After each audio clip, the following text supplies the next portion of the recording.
네, 여러분 안녕하십니까. 역사 스토리텔러 썬킴 인사드리겠습니다. 제가 요즘 왕릉 투어를 여러분과 함께 하고 있거든요. 조선 세계문화유산인 조선 왕릉들 투어를 하고 있습니다.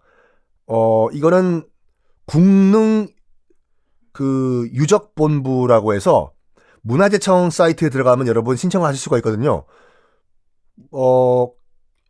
요번에 갔다 온 것이 이제 명릉이라고 해가지고, 고양시 가면 서오릉이라고 있어요. 서오릉, 당연히 서쪽에 있는 5개의 왕릉이란 말이죠. 서오릉이요. 거기에 명릉이라는 게 있거든요. 명릉은 조선 숙종과, 자, 퀴즈.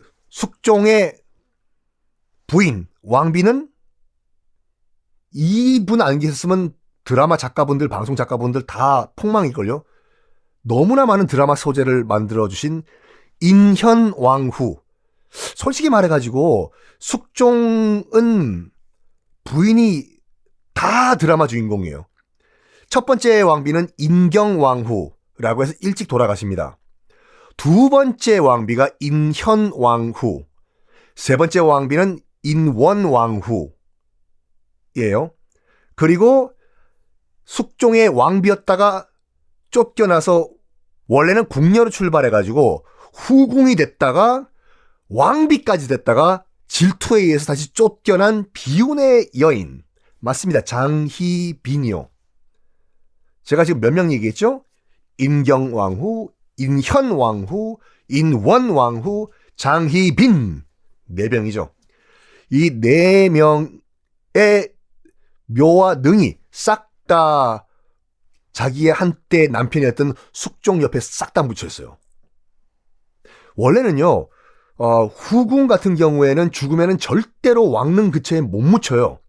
따로 저 멀리 혼자 묻힙니다. 후궁이요. 장희빈의 묘도요. 원래 왕비였지만 쫓겨났잖아요. 다시 후궁으로 강등됐어요. 그리고 죽은 거예요. 사약받고 죽었죠. 그럼 원칙적으로는 숙종, 자기 전 남편인 숙종 옆 근처에 묻히면 안 돼요. 후궁이니까. 원래는 저 경기도 광주에 묻혔거든요. 대빈묘라고 해가지고. 그런데 1969년 박정희 정권 때 장희빈묘 위로 고속도로 건설이 됩니다. 고속도로 건설이 되면서 이제 이장을 해야 돼요. 그래서 당시 이제 박정희 정부가 이왕 이장할 바에는 전 남편인 숙종 옆에 묻어주자 해서 글로 이장을 해요. 1969년도. 장희빈은 박정희 대통령한테 굉장히 고마워해야 될 건데, 명릉 숙종 옆에 있는 3명의 왕비와 장희빈 4명이잖아요. 다 따닥따닥 붙어 있어요. 갈 때마다 저는 이 생각을 상상을 해봐요. 이 숙종의 여인들, 4명의 여인들이 다 지금 지하에서 근처에 묻혀 있잖아요. 무슨 얘기를 할까? 서로 모여가지고. 남편 뒷담화? 남편은 얘기도 안 하고 4명이서 다 화해를 했을 거예요, 지금. 그래가지고 사이좋게 언니 동생 하면서 지내고 있지 않을까. 하여간 이런 얘기를, 장희빈 얘기 같은 경우에는 정말 장희빈 묘 앞에서, 대빈묘라고 있거든요. 장희빈 묘가 앞에서 장희빈 얘기를 하면은 굉장히 생동감 넘칩니다. 그래서 여러분들 한번 꼭 신청하시기 바랍니다. 이왕 장희빈 얘기 나온 김에 마무리는 짓고 또 넘어가 볼게요. 장희빈 같은 경우에는 드라마에서, 자, 여기서 퀴즈요. 장희빈 아들은요? 누구죠? 뚜뚜뚜뚜뚜뚜뚜뚜뚜뚜뚜뚜 경종이잖아요. 비리비리하고 몸 허약한 왕이요. 드라마를 보면은 장희빈이 인현왕후를 질투하고 일찍 죽어라라고 굿했다는 이유 때문에 거기에 격분한 숙종이 사약을 내렸다고 드라마에 나오죠. 그러면서 이 장희빈이 사약 완샷하기 싫어가지고 옆에서 사람들의 입을 강제로 벌리고, 날 먹기 싫다, 사탕 달라, 사탕 너무 사약에 쓰다, 강제로 장희빈의 입을 벌리고 강제로 입안에 사약을 들이부으면서 하얀 소복을 일단 입고 있어요. 왜냐면 곧 죽을 거니까. 붉은 피를 토하고 죽었다라고 드라마에서 나오죠. 그리고 죽기 직전에 마지막 소원으로 그래, 나는 오늘 내가 죽는다. 죽기 전에 내 아들 마지막으로 한 번만 보게 해달라. 그래서 아들내미 경종, 나중에 경종이 되는 아들내미를 마지막으로 보죠. 그때 드라마에서는 아들아 잠깐만 이리 와라. 엄마가 한번 마지막으로 안아보자 하면서 다가오는 경종의 그 고환을 장희빈이 손으로 뜯어버려서 아파요 엄마. 그래서 경종이 성불구가 돼서 자녀를 못 낳았다. 솔직히 경종은 실제로 그 이후로 자녀가 없어요. 그래서 어쩔 수 없이 경종 다음 왕이, 경종은 아들 생산이 안 되니까, 그래서 경종의 다른 이복 동생이었던 연인군이 왕위를 받으면서 영조가 되지 않습니까? 참, 여기서 퀴즈요. 영조 어머니는 무수리 출신 숙빈 최 씨거든요. 무수리가 뭐냐면요, 일단 그 몽골어예요. 그 조선 왕실에도 몽골의 흔적이 상당히 많이 남아있어요. 왕이 먹는 밥상을 뭐라고 합니까? 수라상이라고 하죠. 수라도 몽골어예요. 그 다음에 배철수 광고 듣고 오겠습니다. 배철수 성대모사였습니다. 그 송골매 있지 않습니까? 송골도 몽골어예요. 송골라고 하는.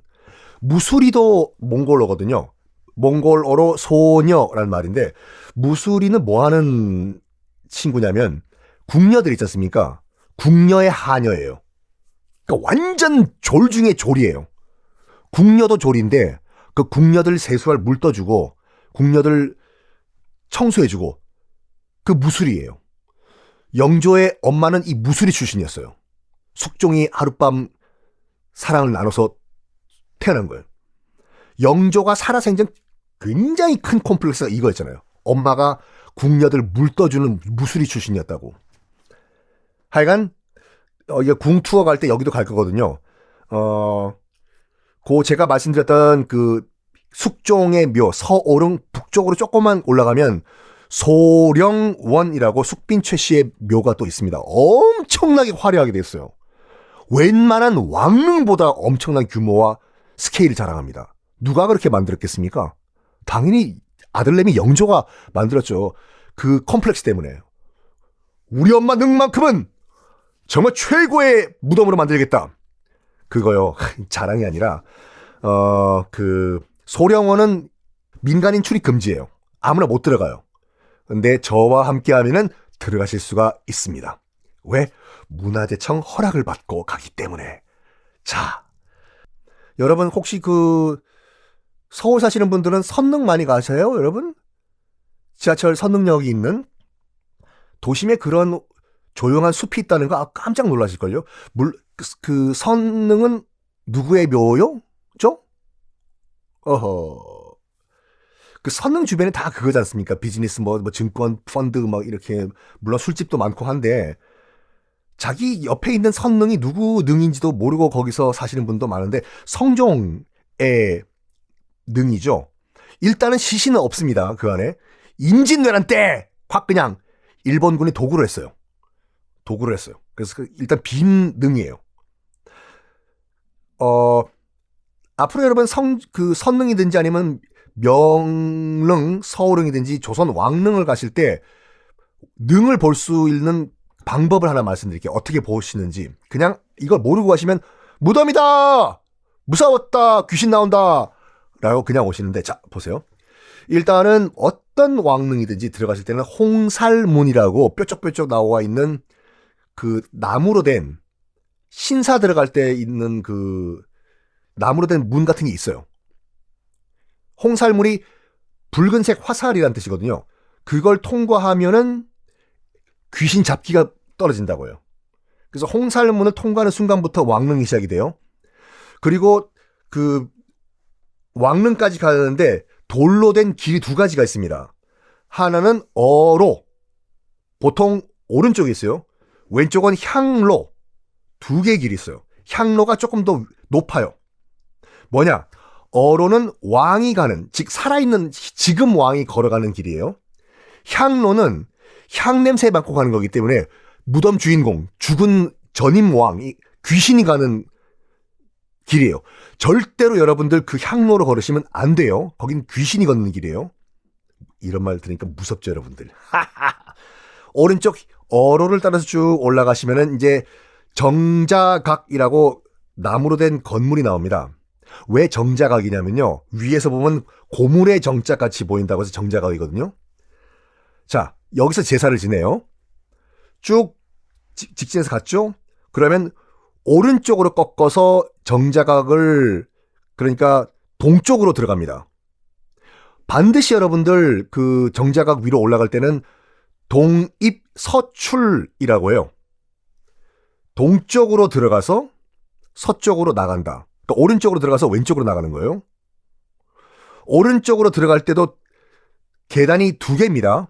하나는 귀신이 올라가는 계단이고, 또 하나는 살아있는 사람이 올라가는 계단이고, 내려갈 때는요, 이 얘기하니까 오싹하다. 내려갈 때는 계단이 하나밖에 없어요. 사람이 내려가는 계단. 귀신이 가는 계단은 없는 거예요? 없죠. 그 귀신은 어디로 갈까요? 그렇죠. 정자각에서 차린 음식 먹은 다음에 자기 집인 무덤으로 올라가지 않습니까? 그 사람만 서쪽으로 내려오면 됩니다. 그리고 정자각에서 딱 바라봤을 때 이제 그러니까 왕의 무덤은 저 위에 있지 않습니까? 굉장히 가파른 잔디밭이 깔려있는 언덕이 쫙 위로 올라가요. 그게 뭐냐면 사초지라고 해서 모든 능에 다 있어요. 흙으로 쌓은 능선이에요. 이게 참 조선만의 특징인데 뭐냐면 중국은요, 기본적으로 황제의 능은 아예 산능이라고 해가지고 산을 만들어요. 멀쩡한 산을 만듭니다. 대표적인 게 중국 서안에 있는 여산릉이라고 해서 진시황의 무덤이요. 산능. 근데 조선은요, 산을 어떻게 만들어요? 물론 만들 수 있겠지, 사람 동원해가지고. 산을 안 만들면서도 산처럼 그 분위기를 연출하는 방법을 찾아낸 거예요. 조선 파이팅. 능선 따라서, 능선은 보통 등산로라고 보시면 되거든요. 산 꼭대기에서 쭉 능선 따라가지고 산이 지상과 딱 만나는 장소 있죠. 거기서부터 흙을 쌓아 올라가요. 어느 정도. 그런 다음에 그 흙을 쌓은 약간 반산이죠. 그 꼭대기에다가 왕의 왕릉을 만듭니다. 그래서 밑에서 봤을 땐, 지상에서 봤을 때는 산처럼 보이는 거예요, 이게요. 사초지입니다. 그걸 사초지라고 불러요. 그러니까 여러분 나중에 그 조선 왕릉 같은 데 가시면, 야, 어떻게 저렇게 절묘하게 저렇게 예쁜 산인데만 골라가지고 왕릉을 만들었냐가 아니라 흙으로 쌓아서 가짜 산을 만든 거예요. 여기서 퀴즈요. 조선 왕릉 가운데서 가장 그 사초지가 웅장한 엄청난 사초지. 여기서 왕릉은요, 왕의 무덤도 되고 왕비의 무덤도 돼요. 후궁의 무덤도 사초지가 있는 데가 있어요. 자, 퀴즈. 조선의 왕릉 가운데서 가장 이 사초지, 가짜로 만든 산, 이 규모가 엄청난 곳이 어디일까요? 맞추시는 분께는 제 사랑을 선물로 드리겠습니다. 이런 엄청난 선물이 어딨습니까? 정답은 저와 함께 왕릉 투어를 가실 소령원이에요. 영조 엄마, 무술이 출신 숙빈최 씨의 그 무덤, 사초지가 딱 보면, 와, 사람 진짜 많이 동원됐겠구나 느껴요. 왜 그랬을까요? 왜 그렇긴요. 영조는 콤플렉스가 뭐다? 자기 엄마가 궁녀의 하녀인 무술이 출신이었다. 엄청난 규모로 만들었습니다. 소령원이요. 가시면요. 그리고 신도비라는 게 있어요. 신도비가 뭐냐면, 동네마다 그 시골 가면은 공덕비가 있잖아요, 여러분들. 이 사람 죽은 사람 예전에 뭐 했고 공부도 잘했고 썬킴처럼 좋은 공부도 열심히 했고 이거 공적을 적은 공덕비. 왕과 왕비의 살아생전 좋은 일 했던 업적들을 만드는 것을 신도비라고 하는데, 이게요, 조선 초기부터 쭉 왕릉마다 있다가 수양대군 세조 때 스탑 돼버려요. 왜? 왜 세조 때 스탑이 됐을까? 문종의 신도비를 만들어야 돼. 세조가요. 여러분들이 수양대군 세조라면 아들 죽였잖아요. 자기가요. 문종의 아들 단종. 그럼 여러분 같은 경우면 문종의 신도비를 여러분들이 만들까요? 세조는 이렇게 얘기합니다. 야, 그냥 내 대 때부터 신도비 만드는 거 스탑 합니다. 수양대군 세조 입장에서 봤을 때는 문종의 신도비를 만들 수가 없죠. 자기가 아들까지 죽이고 왕 됐는데 무슨 그 신도비를 만듭니까? 그래서 야, 내 대부터는 그냥 신도비 만들지 마. 넘어갔다가 다시 부활한 것이 언제냐? 바로 영조 때. 영조가 자기 엄마 숙빈 최씨를 위한 신도비 어마어마하게 만듭니다. 그 나중에 여러분들 저 선생님과 함께 문화재청이 열쇠를 열어주시면은 제가 열쇠 열고 소령원 그 숙빈 최씨의 묘를 가면은요, 그 앞에 이제 신도비가 있는 그 누각이 있는데 이렇게 보시면 돼요. 이성계에도 신도비가 있어요. 이성계의 신도비가 4m거든요. 크기가.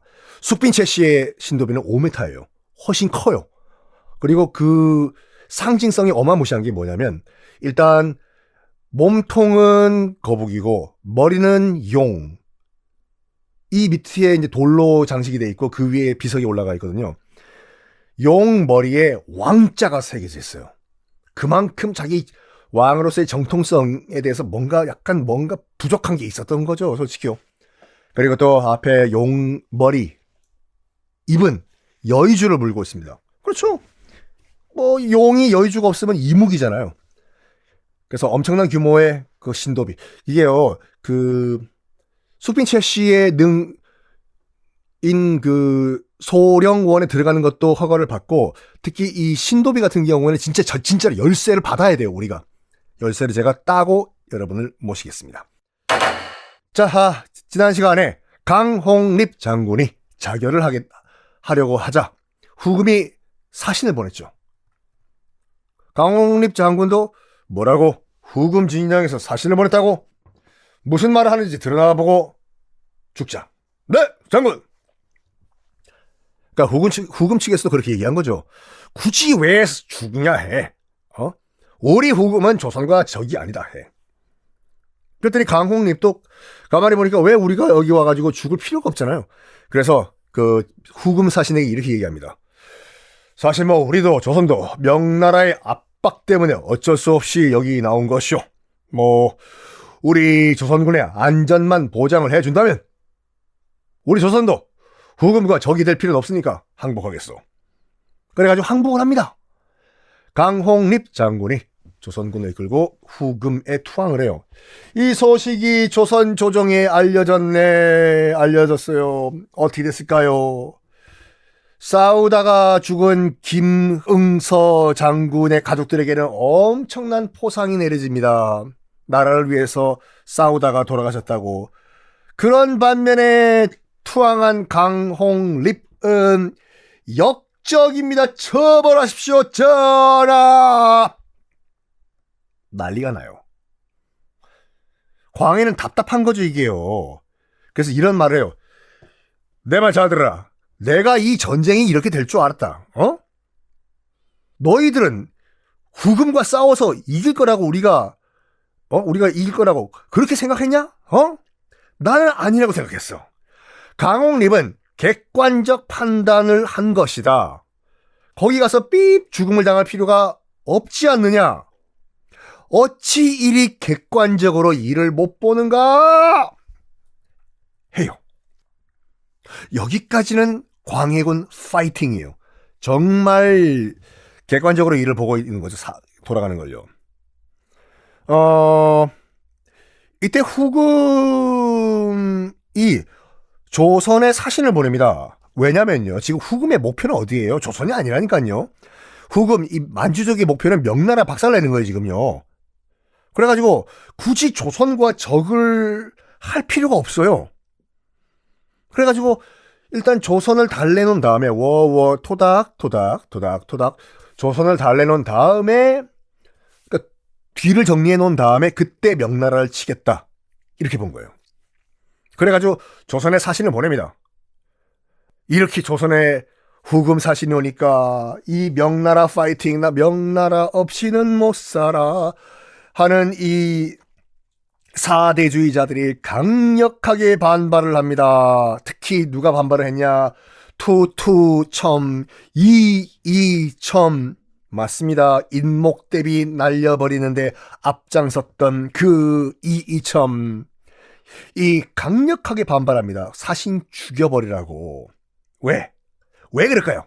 여러분 한번 추측해봐요. 왜? Why? 봐봐요. 여긴 조선은요, 기본적으로 유교국가잖아요. 군사부 일체예요.